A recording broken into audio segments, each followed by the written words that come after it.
কুমিল্লার নাঙ্গলকোট উপজেলার বক্সগঞ্জ ইউনিয়নের দক্ষিণ আলিয়ারা গ্রামে আধিপত্য বিস্তারকে কেন্দ্র করে সালেহ আহমেদ নামে এক সাবেক মেম্বার ও প্রবাসী দেলাওয়ার হোসেন নয়নকে গুলি করে ও হাত পায়ে রক কেটে হত্যা করা হয়েছে।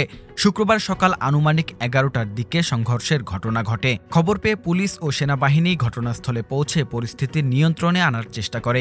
নিহত সাবেক মেম্বার সালেহ আহমেদ বক্সগঞ্জ ইউনিয়নের আলিয়ারা গ্রামের মৃত সালামাতুল্লাহর ছেলে এবং ব্রুনাই প্রবাসী দেলাওয়ার হোসেন নয়ন একই গ্রামের আবুল খায়রের ছেলে। স্থানীয় সূত্রে জানা যায়, গত বছরের জুন মাসে গরুর ঘাস খাওয়াকে কেন্দ্র করে আলাউদ্দিন মেম্বার গ্রুপ ও সালেহ আহমেদ মেম্বার গ্রুপের মধ্যে কয়েক দফা সংঘর্ষ হয়। এতে বহু মানুষ আহত হন এবং প্রায় অর্ধশত বাড়িঘর আগুনে জ্বালিয়ে দেওয়া হয়। সর্বশেষ গত ৩ আগস্ট আলাউদ্দিন মেম্বারকে অপহরণ করে কুপিয়ে ও গুলি করে হত্যা করা হয়। এই হত্যার ঘটনার পর সালেহ আহমেদ মেম্বার গ্রুপ দীর্ঘদিন এলাকা ছেড়ে বাহিরে অবস্থান করেন। গত ৩ জানুয়ারি সালেহ আহমেদ মেম্বার গ্রুপ এলাকায় প্রবেশের চেষ্টা করলে আলাউদ্দিন মেম্বার গ্রুপের লোকজন বাধা এবং বিভিন্নভাবে হুমকি প্রদান করেন।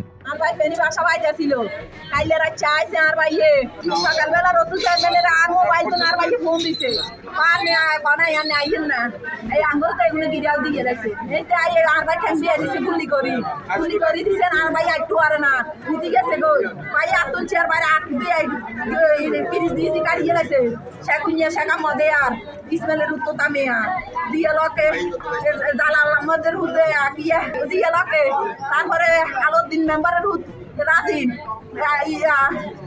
কামরুজ্জামান মিন্টুর অনেক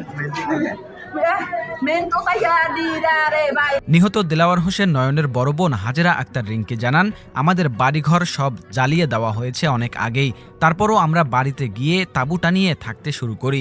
শুক্রবার সকালে আলাউদ্দিন মেম্বারের ছেলে রাজিম সহ প্রায় ২ শতাধিক সন্ত্রাসী একসাথে আমাদের উপর হামলা চালায়। এতে আমার ভাই নয়ন ও আমার চাচা সালেহ আহমেদ মেম্বার গুলিবিদ্ধ হন। মৃত্যু নিশ্চিত করতে তাদের হাত ও পায়ের রক কেটে দেওয়া হয়। নাঙ্গলকোট উপজেলা স্বাস্থ্য কমপ্লেক্সের কর্তব্যরত চিকিৎসক ডাক্তার সৈয়দা ফারহানা ইসলাম বলেন, গুরুতর আহত অবস্থায় হাসপাতালে কয়েকজনকে আনা হয়। প্রাথমিকভাবে জানা গেছে, গুলিবিদ্ধ ও হাত পায়ের রক কেটে মৃত্যু নিশ্চিত করা হয়েছে।